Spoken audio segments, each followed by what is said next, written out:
Magandang araw. Narito na ang pinakahuli sa lagi na ating panahon ngayong araw ng linggo, ika-17 sa araw ng Mayo taong 2026.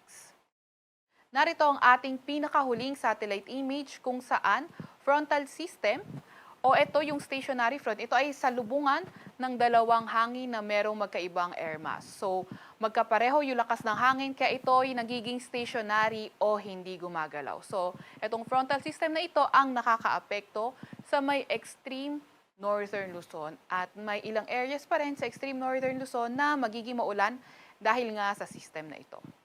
Samantalang ITCZ o Intertropical Convergence Zone, ito naman yung salubungan ng hangin galing northern at southern hemisphere. So ito ang nakakaapekto sa may southern Mindanao at nagpapaulan sa may southern part at kanlurang part ng Mindanao area.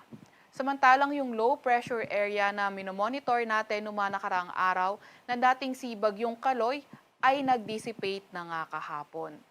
At sa ngayon, wala tayong minomonitor na low pressure area or bagyo sa loob or malapit sa ating Philippine Area of Responsibility.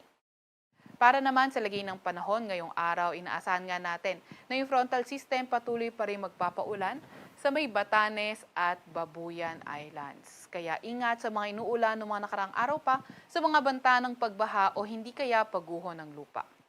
Para naman sa lagay ng panahon sa Metro Manila at nalalabing bahagi ng Luzon, mas magandang panahon yung inaasahan natin pero may mga tsansa pa rin ng mga localized thunderstorm. So yung mga kasamahan natin sa Regional Services Division patuloy na maglalabas ng mga thunderstorm advisory kung kinakailangan.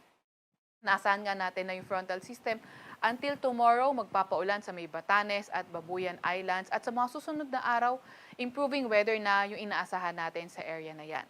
Samantalang sa Metro Manila at sa nalalabing bahagi ng Luzon, at least in the next 3 to 5 days, patuloy pa rin yung ganitong klaseng weather condition, may mga tsansa pa rin ng mga thunderstorms. Agwat ng temperatura ngayong araw sa Metro Manila ay 25 to 35 degrees Celsius. 19 to 26 degrees Celsius sa may Baguio, 25 to 33 degrees Celsius sa may Lawag, 26 to 37 degrees Celsius sa may Tugigaraw, 24 to 33 degrees Celsius sa may Tagaytay, 26 to 33 degrees Celsius naman sa may Legazpi. Agwat naman ng temperatura sa Puerto Princesa ay 25 to 33 degrees Celsius at 26 to 33 degrees Celsius naman sa may Kalayaan Islands. Para naman sa lagay ng panahon sa may Visayas at Mindanao, inaasahan nga natin yung ITCZ o Intertropical Convergence Zone na magpapaulan sa may Zamboanga Peninsula, Sarangani, Sultan Kudarat, sa may Maguindanao del Norte, Lanao del Sur, Basilan at Tawi-Tawi. Kaya ingat pa nga rin sa mga areas na nabanggit sa mga banta ng pagbaha o hindi kaya pagguho ng lupa. Para naman sa may lugar ng Visayas at nalalabing bahagi ng Mindanao, asahan pa nga rin natin yung bahagyang maulap hanggang sa maulap na papawirin, may tsansa pa rin ng mga localized thunderstorm. So inaasahan nga natin na yung by tomorrow, same areas pa rin yung papaulanin ng ITCZ, including Davao City. At pagkatapos noon, inaasahan nga natin na pa-improve na yung weather sa mga areas na naapektuhan ng ITCZ.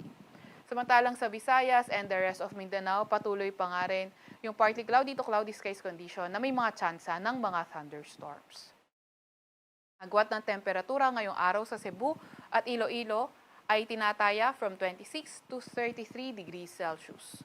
27 to 33 degrees Celsius naman sa may Tacloban, 24 to 33 degrees Celsius sa may Zamboanga, 24 to 32 degrees Celsius sa may Cagayan de Oro at 26 to 34 degrees Celsius naman sa may Davao.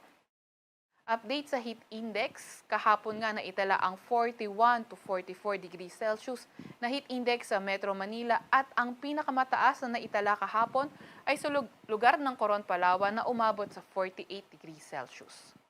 Ngayong araw tinataya ang 41 to 44 degrees Celsius na heat index sa Metro Manila at ang pinakamataas ngayong araw ay posible sa Dipolog sa may Zamboanga del Norte na aabot ng 46 degrees Celsius.